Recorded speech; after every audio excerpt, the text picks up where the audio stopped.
Multiplying complex numbers together seems to be quite boring at first. It obeys the same rules as your everyday multiplication, except that I squared is equal to -1. That's what the Italian mathematicians found out in the late 1600s, when they discovered the existence of those numbers and their algebraic properties. Let's take an example of such complex multiplication. Let's say we have two complex numbers. The complex number z sub 1, which is equal to 1 plus 3i, and the complex number z sub 2, which is equal to 2 plus 2i. If we multiply those two complex numbers together, z sub 1 times z sub 2, it will be equal to 1 plus 3i times 2 plus 2i. So if we develop this expression as your everyday multiplication, we get that it is equal to 1 times 2 plus 1 times 2i, 2i, plus 3i times 2, 6i, plus 3i times 2i, which is equal to 6i squared. So as we've seen with complex numbers, I squared is equal to -1. So we get that z sub 1 times z sub 2 is equal to 2 plus 8i minus 6, which is equal to -4 plus 8i. So we'll call this complex number z sub 3. Z sub 3 is equal to -4 plus 8i. So that was quite boring, to be honest. And complex multiplication will be quite boring until we use the ideas developed at the beginning of the 19th century by a French mathematician, Argand. What Argand did is quite remarkable. Basically, he tried to see complex numbers under a brand new light. Maybe he already had the intuition that a more profound reality was hidden behind complex numbers. He represented those numbers geometrically. What he did is that he drew two perpendicular axes, an imaginary axis and a real axis. Those axes delimited a region that we would call the complex plane. Each point of this plane referring to a given complex number. For example, this point of the plane would be a unique complex number. Let's call it z. By projecting this point on the real axis, we would get the real part of z. The same way, by projecting this point on the imaginary axis, we would get the imaginary part of z. Suddenly, Argand had created a geometric meaning for those numbers. The mind could visualize them, and that's key, because it allows us to see them in a complete different way, so that we can better understand them. Thanks to this geometrical representation of complex numbers, we are now going to see that we really only need two pieces of information to know everything there is to know about a given complex number. We will need what we call the modulus of a complex number, which is really its distance away from the origin. For example, for the complex number z, its modulus would be this distance. And we will represent this distance the following way. Modulus of z. We will also need what we call the argument of z, which is the angle between the line joining the point to the origin and the positive real axis. So this is this angle. This angle will be the argument of z. Now let's say that the argument of z is equal to alpha. just to simplify notations. We've seen that z is equal to 3, its real part, plus 2i, its imaginary part. But now, thanks to this geometrical representation of complex numbers, we can represent this complex number in a very different way, just by using a little bit of trigonometry. Indeed, the real part of z, which is equal to 3, is also equal to the modulus of z times the cosine of alpha. The same way, the imaginary part of z is equal to the modulus of z times sine of alpha times I. So now we have access to a different way of representing our complex number z. Z is equal to the modulus of z times the cosine of its argument plus the modulus of z times the sine of its argument times I. And if we factor out the modulus of z, we get that z is equal to its modulus times cosine alpha plus I sine alpha.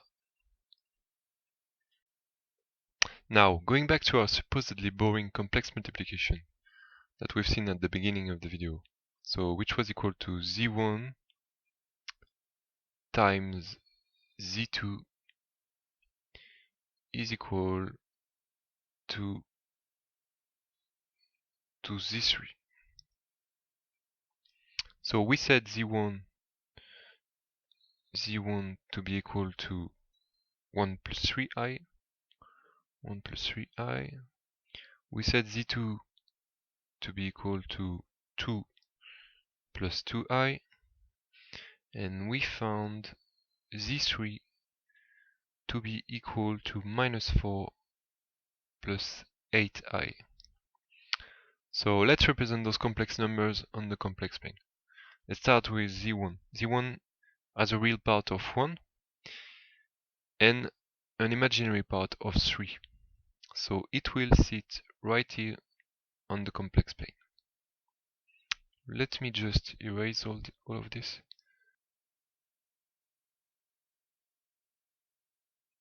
Okay.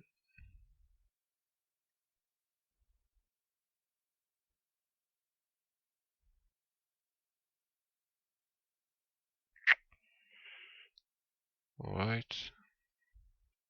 So now z2. z2 has a real part of 2 and an imaginary part of 2. So it will sit right here. So this is z2. Now z3, imaginary part of 8 and a real part of minus 4. So it will sit right here. So this is z3. Now let me just draw the modulus of those complex numbers. Let's start with z3. So its modulus will be this distance. For z1 it will be this distance, and z2 it will be this one. Now if you were to look close enough and long enough to the geometric representations of those complex numbers, you would see something quite amazing. Indeed, you would observe that this angle, which is the argument of z2, is actually equal to this angle, which is the angle between the modulus of z1 and the modulus of z3. So that would mean that the argument of z3 is actually equal to the argument of z1, which is this angle, argument of z1 plus the argument of z2. So maybe this was just some kind of coincidence, or maybe we are really onto something here. So let's try to generalize to see if we can uncover some secrets about this complex multiplication. Let me first draw a complex plane real quick. Imaginary axis, real axis, imaginary. Now let's take two random complex numbers. Let's say that we've got the complex number j1, which sits right here on the complex plane. So its modulus will be this distance. We will call it r1, and its argument will be this angle, and we will call it a. Now let's take a second complex number. Let's call it j2. We'll say that j2 sits right there. So the same way, its modulus will be this distance. We will call it r2. And its argument will be this angle. We'll call this angle the angle B. Now, following what we've seen previously, we can say that J1 is equal to the modulus of J1, which is really R1, times the cosine of its argument, which is A, plus I times the sine of its argument, sine of A. The same way, J2 is equal to the modulus of J2, which is R2, times cosine of B, plus I times sine of B. So now, by taking the product of J1 and J2, so J1 times J2, so this is equal to, if we distribute R1 times cosine of A, plus R1 times I sine of A, times R2 cosine of B, plus R2 times I sine of B. Now if we expand this expression, we get that J1 times J2 is equal to R2 times cosine of B times R1 times cosine of A plus R2 cosine of B times R1 I sine of A plus R2 I sine of B times R1 cosine of A plus R2 I sine of B times R1 I sine of A. So now we can factor out R1, R2.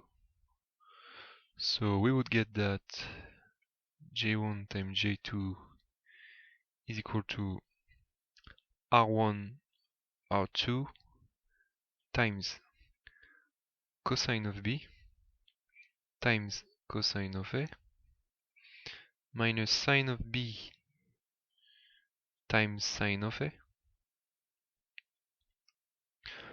plus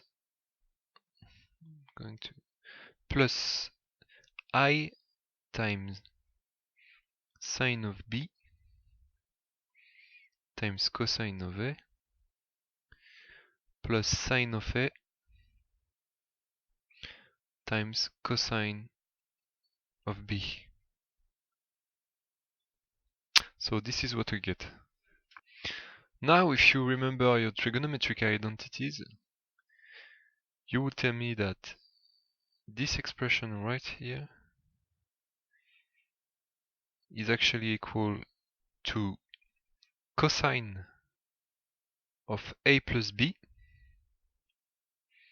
and the same way this expression right here is actually equal to the sine of a plus b. So we finally get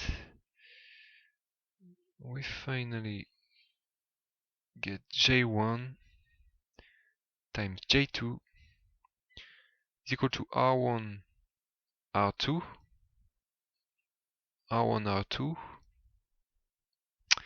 times the cosine of A plus B plus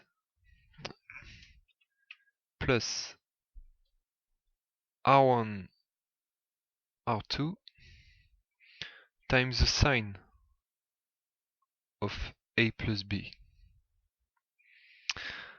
So we get that J3, which is the product of J1 and J2, which is also another complex number, is actually equal to R1 R2 times cosine of A plus B plus sine of A plus B. So we would get the following relationship. So we would get that J1 times J2 is equal to R1 R2 times the cosine of A plus B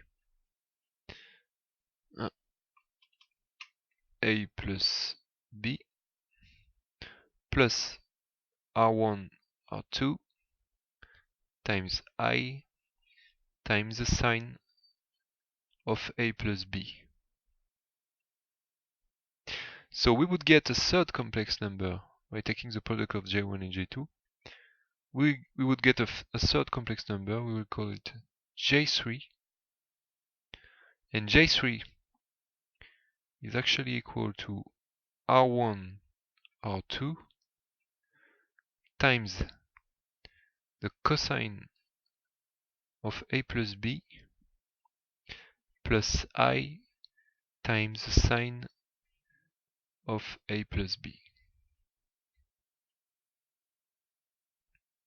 So basically what we get by taking the product of J1 and J2 is a third complex number, J3, whose modulus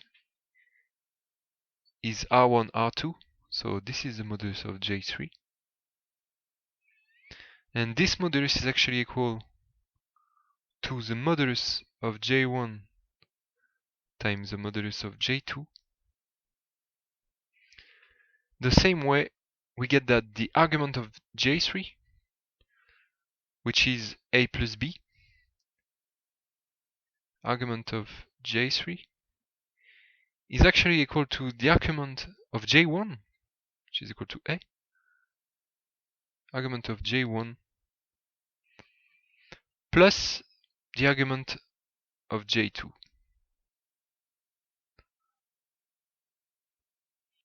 So the result we observed previously was not a coincidence.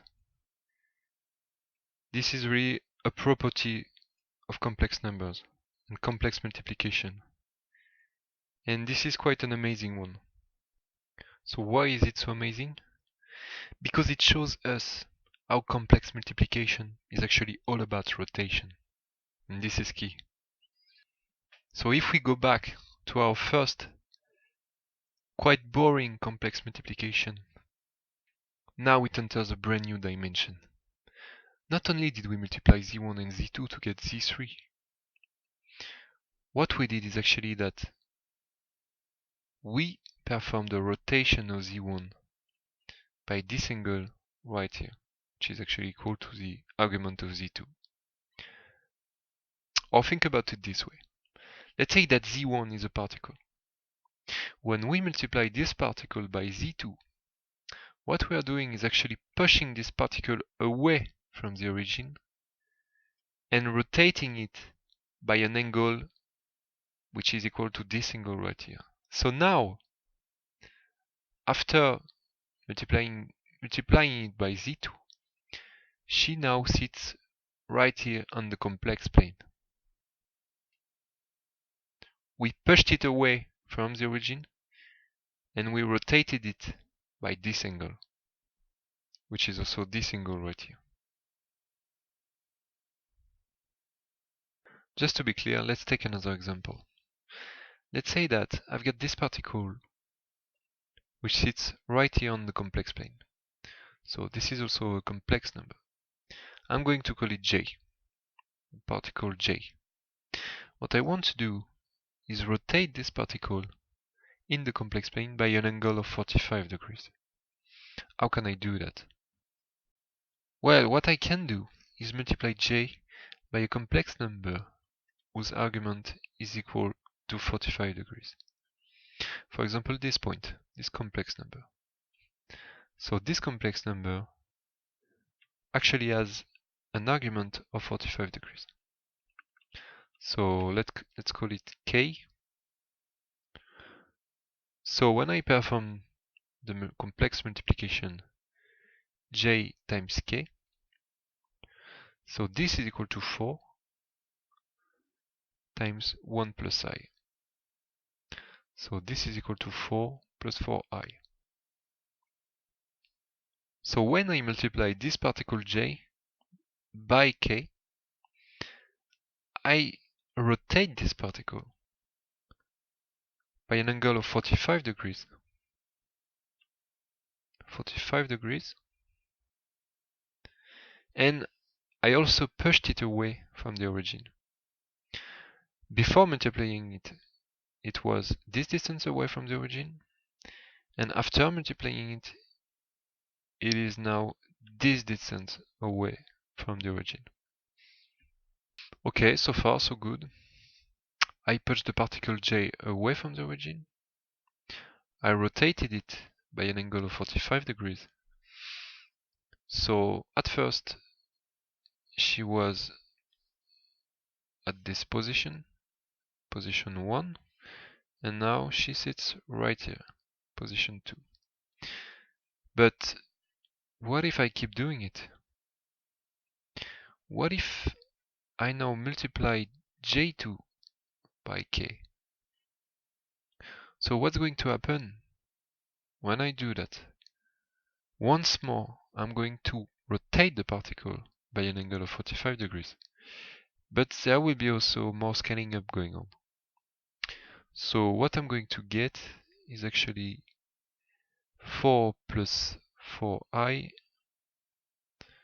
times 1 plus I.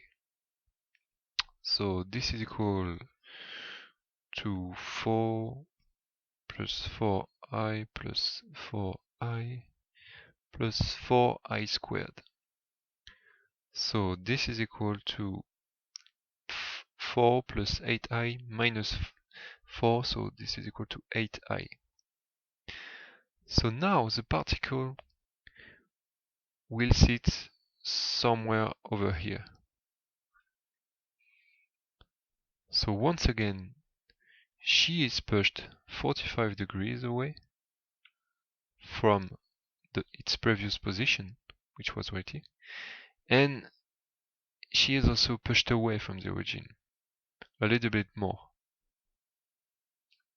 So this is J3. But why should we stop here? Let's continue. Let's multiply J3 by K. So 8i times 1 plus I. So this is equal to 8i plus 8i squared. So this is equal to minus 8 plus 8i. So now the particle is once again rotated by an angle of 45 degrees, and she is pushed away from the origin a little bit further. So now she will sit somewhere, so 8, she will sit somewhere around here. Let me just erase this. So this is the position 4 of the particle. And now she is this distance away from the origin. Now let's do it one last time. Let's multiply J4 by K. So this will be equal to minus 16. So the particle will now sit somewhere around here. So this is the position 5 of the particle. And she will be now this distance away from the origin. What we did here is quite remarkable. Only by complex multiplication, we've been able to make this particle move in some kind of a spiraling path, but not a continuous one. But now there is an even bigger question that arises.